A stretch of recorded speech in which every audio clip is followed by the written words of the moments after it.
Hi, today we're here with Naomi Levine. Naomi has a master's in social work. She's been working the last 12 years a lot with people going through divorce, helping couples move on and helping children of divorce get through the process.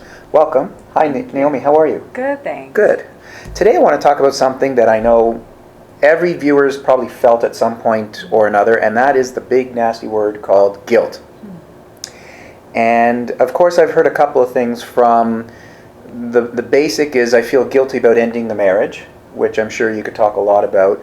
But the other biggie is people feel guilty about what they're putting their children through, wondering how the children are going to get through it. And then they let that guilt affect how they parent the children. I often hear them say, I'm too lenient and now my kids walk all over me and my kids control me and I don't know what to do. So tell the viewers, how would you respond if you had a client sitting across from you? And I'm sure you hear that a lot. So how do you help them deal with that? Mm-hmm. Yeah, parenting after divorce is a real challenge for many, many families. Well, there's no handbook. That's right. Yeah.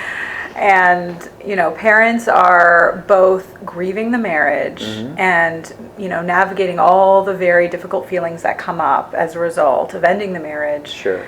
All the while needing to show up for their kids. Right. And that's a huge challenge. Yeah. So guilt is a very big common one, like you said. Mm-hmm. And it's one of the more powerful emotions. That's right. Yeah. Disabling. It can be disabling at times. Parents feel bad. And like you said, sometimes it looks like it plays out by being overly lenient. Mm-hmm.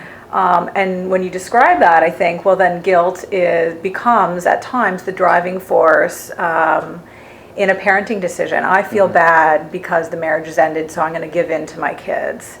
And that could be quite disastrous in many ways because it impacts the parent-child relationship.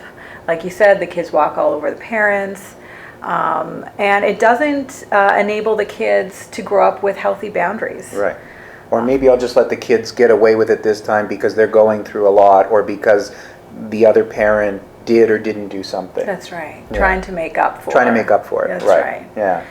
So the very tricky job of the parent is to take care of their feelings, and which would then enable them to show up fully for their kids in the way their kids need them to be, which means setting limits, being supportive, being fully there without letting the difficult feelings take over and drive the parenting decisions. Right.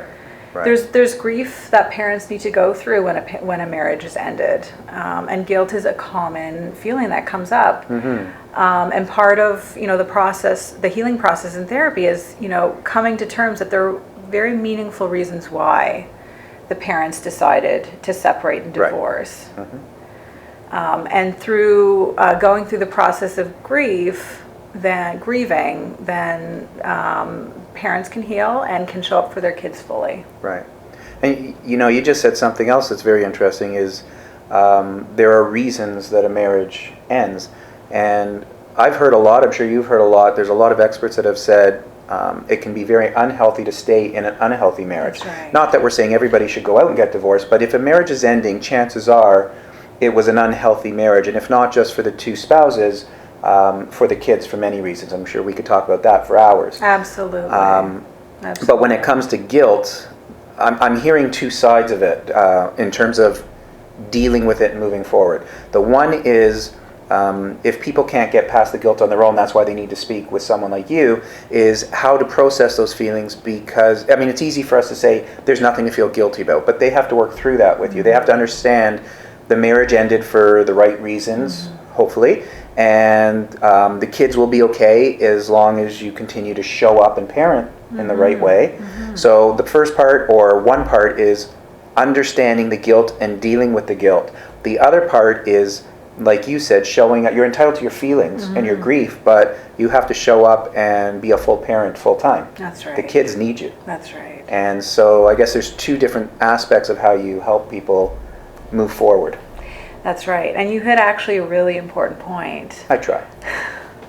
Because when you're parenting from a place of making meaning that my kids aren't okay because of what happened, then you're going to have a very different parenting behavior versus if you can make a different meaning of my kids are going to be okay. I'm doing the best that I can, and you know, my kids are resilient, and we'll get through this. Then you will parent from a place of healthier boundaries. Yeah, and if it's not just how you're parenting, you know, I've said this also before. Well, first of all, I've heard many times when I was going through my own divorce, I used to worry about how the kids would handle it, and people used to always say, we don't give kids enough credit. We certainly love them and care about them. At certain ages, they're a little more fragile than others or impressionable than others. But we don't give them enough credit that they really understand. And if they don't comprehend analytically, on an emotional level, they observe and they know what's going on. So some just want love and nurturing. That's right. But others, depending on their age and how astute they are, sometimes they know mom or dad is feeling guilty, but they can get away with it. They can get away with more. They can push the limit.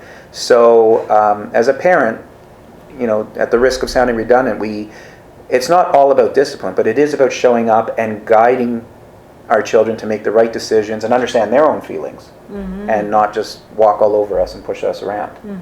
Yeah. Absolutely. Yeah, very good.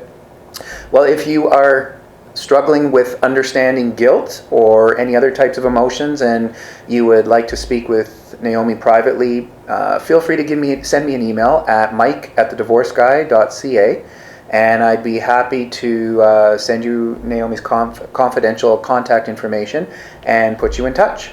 Thanks for watching.